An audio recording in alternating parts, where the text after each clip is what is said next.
Hi there, Stacy Martin here with Awaken Austin. I am your empowerment coach and I help you take back your life from whatever you are struggling. Today we're going to talk about reframing. Reframing is a very important tool that helps you change your mindset about your experience. And it can change your relationships and it can change your whole life. So I first learned about reframing, way back when I was taking my life back from bipolar disorder and all the pharmaceuticals that I was on. I learned that I had some serious anger issues. Everything pissed me off. That's just the truth of it. I'm not proud of it. It's just how it was. And I started to recognize that part of my problem and the reason why I was on medication is because I didn't seem to control my moods. And one of the biggest moods that I had was being grouchy or finding things to be angry about. And so that really weighed heavily on my marital relationship because my husband, who just wanted to be appreciated, was constantly being put down for the things that he didn't do right instead of being appreciated for the things that he did do right. And I knew that this was not something that I would choose to continue. It was very important to have a healthy, joyful marital relationship, especially when you're raising kids and they're little and they're looking to you. See, kids don't do what you tell them to do. No, they follow your example. They watch what you do, and that's what they do. So I learned about reframing just kind of on my own. It was mental inspiration on my path to healing and wholeness and taking back my life. So I had this one situation that happened a lot. And it used to really bother me. It bothered me not so much because of the inconvenience of it. What bothered me was that it seemed like in this situation, my husband wasn't paying attention and that we weren't important to him. Little did I know that really he just wanted to be acknowledged and appreciated. Today I know that. Then I didn't understand any of it. So here's the situation. My husband was a Boy Scout leader. He became an Eagle Scout, one of the youngest Eagle Scouts in his area ever, at the age of 13. He was a very serious Boy Scout. That's right. He was a very serious Boy Scout. And so when we had a son, he took it very seriously and he put our son in the Cub Scouts, the Webelos, and started working up the ranks and so forth. Well, as a result of his leadership, he went on a lot of campouts and long weekends, either with the boys themselves or on leadership weekends. And he would often take my van. He'd leave Saturday morning, he'd be gone all weekend, and I'd have his car, and he'd have my van. And what happened, I'm going to tell you, every time, at some point in our experience, he would leave his car with an empty tank of gas. Now, he never found my van that way. My van was always filled up because I knew that he needed it and I wanted to make sure that he had plenty of gas. But when I went out to his car, like it was empty. I don't mean just, the needle was heading towards E. I mean, the light was on, the needle was past E, and I was lucky to get out of the neighborhood and get gas on the main road. This went on for years. And he'd come home from his weekend and I'd just light right into him. I just had my old habit, right? I'd hang on to that anger all weekend and then I'd let him have it. How could you do that to me? I left you with a full tank of gas. Why couldn't you be so considerate? How does it even happen? How do I get an empty tank of gas every time? You're leaving me here with one or two kids and a car that I'm lucky if I can get gas before I leave the neighborhood. And so I just complained, and that's all I did was complain about it all the time. And I didn't take any responsibility for it. I just blamed him, and I stewed about it, and I couldn't get unstewed about it until I let him have it. Well, that wasn't working in our relationship, as you can well imagine. So one day, he left with my van, and he left on Friday because he was leaving after work to go on a leadership thing. And so it was just me and the kids Friday, and he went off to work, and the kids went off to school, and I had an appointment at 9 o'clock, and I was running late. And I ran out of my house. I ran out of my house at 10 minutes to 9 thinking, how am I going to make it? It's a 15-minute trip at best, and it's 10 minutes to 9. And I run out the front door, and there in front of me is the car. And right away, I know from the depth of my being that there is no gas in this car, and that running late, I'm going to really be late because I'm going to have to stop and get gas.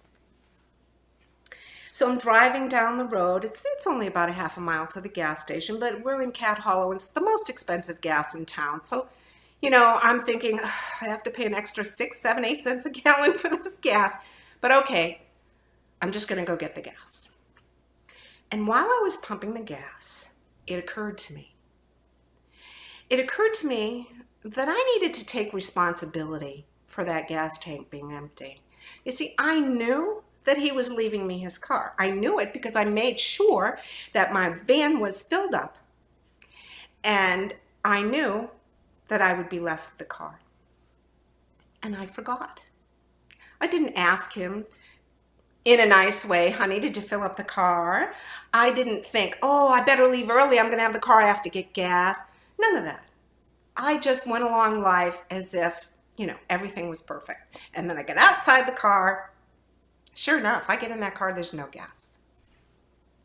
So I'm pumping the gas, and I'm thinking, I can really rely on this. Like, it happens every time. Wow, I can rely on this. And that was a revelation to me. It was an absolute revelation. And as I got to thinking about it, I got to thinking about how many things that I could rely on my husband for, and how much I appreciated him for the important things that I knew without a doubt I could rely on him for, and how much ease I had in my life because he was such a reliable guy. So I did the craziest thing. I picked up my cell phone and I called him while I was pumping gas. And he answered the phone, and he was in a chipper mood, which is nice.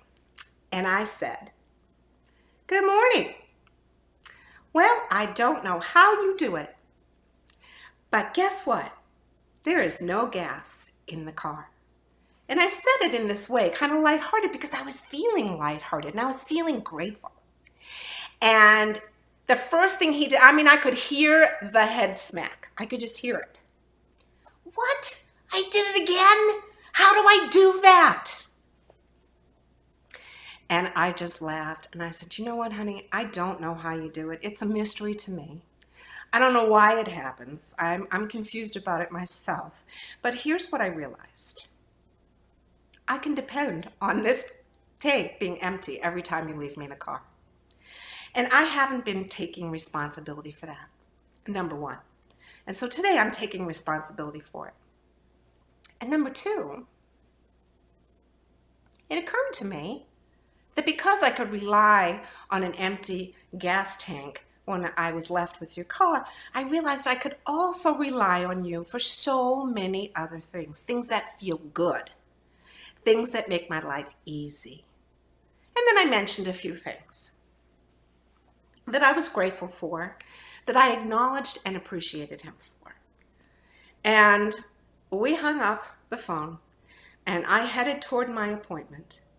And, I don't know how this happened. I have no idea how it happened. I can tell you, I showed up at that appointment at 9 o'clock on the dot. Now, it was 10 minutes to 9 when I left my house, and it was a 15-minute ride. So I don't know how that happened. I only know that I was flying on a cloud that day, a cloud of gratitude, and I healed my marital relationship in that way on that day. In fact, my husband came home from his weekend, and I was folding clothes in the bedroom, and I heard him ask the kids, "Where's your mother? Where's your mother?" And so he came into the bedroom, and I'm there folding clothes, and he said to me, "Look at me." And he put his hands on my shoulders, and he turned me around, and he looked me in the face, and he said, "I want to know where my wife is and what you did with her." And I just laughed. I didn't know what in the world he was talking about. You see, because I had long forgotten all about it. I was just in appreciation.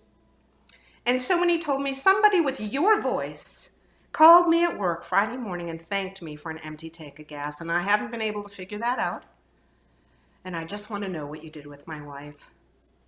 And I laughed, and I explained it to him, that I had turned my experience around and realized what a blessing it was to be reminded how grateful I am to have an amazing husband who I could rely on and who could take care of me in all the ways that I needed to be taken care of.